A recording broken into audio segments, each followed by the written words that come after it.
আমি শ্রাবণী, আপনারা দেখছেন শ্রাবণীর রান্নাঘর। ধোকার ডালনা বাঙালিদের একটি অত্যন্ত পছন্দের একটি রেসিপি।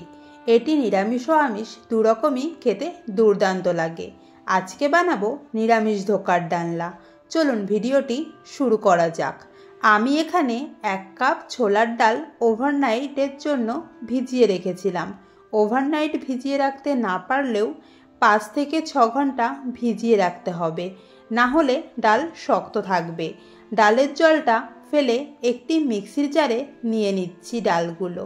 এবার এর মধ্যে অ্যাড করব 4টে কাঁচা লঙ্কা, আদা কুচি ও হাফ চামচ লবণ ও সামান্য জল দিয়ে একটি পেস্ট রেডি করে নেব। খুব বেশি জল দেবেন না, তাহলে পেস্ট খুব পাতলা হয়ে যাবে। দেখতে পাচ্ছেন পেস্ট ঠিক কীরকম রেডি হয়েছে। এবার এটিকে সাইডে রেখে কড়াইতে 1 চামচ সর্ষের তেল গরম করে এর মধ্যে 1 চামচ মৌরি, হাফ চামচ কালো জিরে, সামান্য হিং দিয়ে কয়েক সেকেন্ড ভেজে নেব। এবার এর মধ্যে অ্যাড করব সামান্য হলুদ। মিক্স করে দিয়ে দিচ্ছি পেস্ট করে রাখা ডাল। 2 থেকে 3 মিনিট কুক করব। যখন জলটা এখানে হালকা শুকিয়ে যাবে তখন এটিকে একটি প্লেটে ঢেলে নিচ্ছি। হাত ঠান্ডা জলে ভিজিয়ে হাতের সাহায্যে এভাবে চেপে চেপে চারপাশ সমান করে 10 মিনিটের জন্য রেখে দেব। ততক্ষণে একটি মিক্সির জারে 4টে শুকনো লঙ্কা, আদা কুচি, জিরে, জল দিয়ে একটি পেস্ট রেডি করে নেব। 10 মিনিট পর এটিকে এবার কেটে নেব।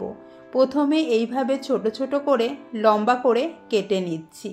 এরপর থালা ঘুরিয়ে একটু বেঁকা বেঁকা করে পুরোটা এভাবেই কেটে নেব। পুরোটা কাটার পর এই রকম একটা শেপ আসবে। এবার একটি প্লেটে তুলে নেব। এরপর কড়াইতে তেল গরম করে ধোকার ডালনাগুলো একটা একটা করে তেলে দিয়ে দিচ্ছি।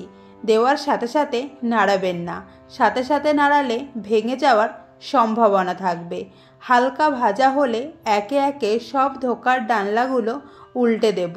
যখন এগুলো এই রকম লাল লাল করে ভাজা হয়ে যাবে তখন একে একে সব ধোকার ডালনাগুলো তুলে নেব। আবার একইভাবে বাকিগুলো সব ভেজে নেব। 2 চামচ সর্ষের তেল গরম করে 2টো শুকনো লঙ্কা, তেজপাতা, 2 টুকরো দারচিনি, এলাচ, লবঙ্গ দিয়ে হালকা ভেজে সামান্য জিরে দিয়ে আবারও কয়েক সেকেন্ড ভেজে নেব।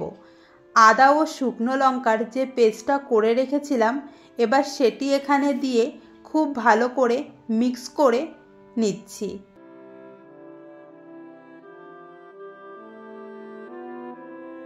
এবার এখানে অ্যাড করব স্বাদমতো লবণ ও 1 চামচ হলুদ। খুব ভালো করে মিক্স করে নিচ্ছি। এবার মশলার বাটি ধোয়া জল এখানে দিয়ে দিচ্ছি। এরপর একটি টমেটো পেস্ট করে রেখেছিলাম সেটিকে এখানে দিয়ে এবার খুব ভালো করে কষিয়ে নেব যতক্ষণ না টমেটোর কাঁচা ভাবটা চলে যাচ্ছে। এবার এর মধ্যে দিয়ে দেব 1 কাপ জল। আপনারা যেরকম ঝোল রাখতে চাইবেন সেই অনুযায়ী জল এখানে ব্যবহার করবেন। আমি খুব বেশি ঝোল এখানে করব না, তাই 1 কাপ জল দিয়েছি। ঝোলটা যখন ফুটে উঠবে তখন ভেজে রাখা ধোকার ডালনাগুলো একে একে ঝোলের মধ্যে দিয়ে দিচ্ছি। খুব আস্তে আস্তে মিক্স করে দেব।